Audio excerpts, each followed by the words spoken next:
During the reign of David, there was a famine for 3 successive years. So David sought the face of the Lord. The Lord said, "It is on account of Saul and his blood-stained house. It is because he put the Gibeonites to death." The king summoned the Gibeonites and spoke to them. Now the Gibeonites were not a part of Israel, but were survivors of the Amorites. The Israelites had sworn to spare them, but Saul, in his zeal for Israel and Judah, had tried to annihilate them. David asked the Gibeonites, "What shall I do for you? How shall I make atonement so that you will bless the Lord's inheritance?" The Gibeonites answered him, "We have no right to demand silver or gold from Saul or his family, nor do we have the right to put anyone in Israel to death." "What do you want me to do for you?" David asked. They answered the king, "As for the man who destroyed us and plotted against us, so that we have been decimated and have no place anywhere in Israel, let 7 of his male descendants be given to us to be killed and their bodies exposed before the Lord at Gibeah of Saul, the Lord's chosen one." So the king said, "I will give them to you." The king spared Mephibosheth, son of Jonathan, the son of Saul, because of the oath before the Lord between David and Jonathan, son of Saul.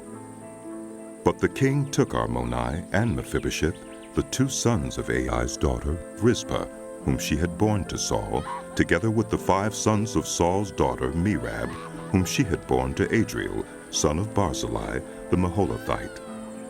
He handed them over to the Gibeonites, who killed them and exposed their bodies on a hill before the Lord. All 7 of them fell together. They were put to death during the first days of the harvest, just as the barley harvest was beginning. Rizpah, daughter of Aiah, took sackcloth and spread it out for herself on a rock, from the beginning of the harvest till the rain poured down from the heavens on the bodies. She did not let the birds touch them by day, or the wild animals by night. When David was told what Aiah's daughter Rizpah, Saul's concubine, had done, he went and took the bones of Saul and his son Jonathan from the citizens of Jabesh-Gilead. They had stolen their bodies from the public square at Beth-shan, where the Philistines had hung them after they struck Saul down on Gilboa. David brought the bones of Saul and his son Jonathan from there, and the bones of those who had been killed and exposed were gathered up.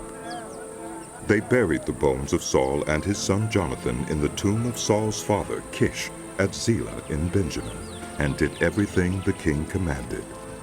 After that, God answered prayer in behalf of the land. Once again there was a battle between the Philistines and Israel. David went down with his men to fight against the Philistines, and he became exhausted. And Ishbi-benob, one of the descendants of Rapha, whose bronze spearhead weighed 300 shekels, and who was armed with a new sword, said he would kill David. But Abishai, son of Zeruiah, came to David's rescue.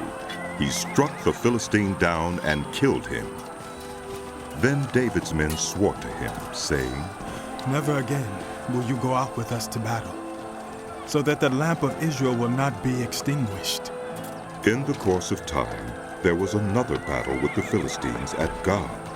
At that time, Sibbecai the Hushathite killed Saph, one of the descendants of Rapha.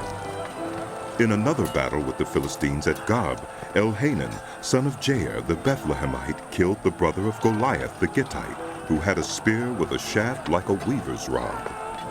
In still another battle, which took place at Gath, there was a huge man with 6 fingers on each hand and 6 toes on each foot, 24 in all. He also was descended from Rapha. When he taunted Israel, Jonathan, son of Shimea, David's brother, killed him.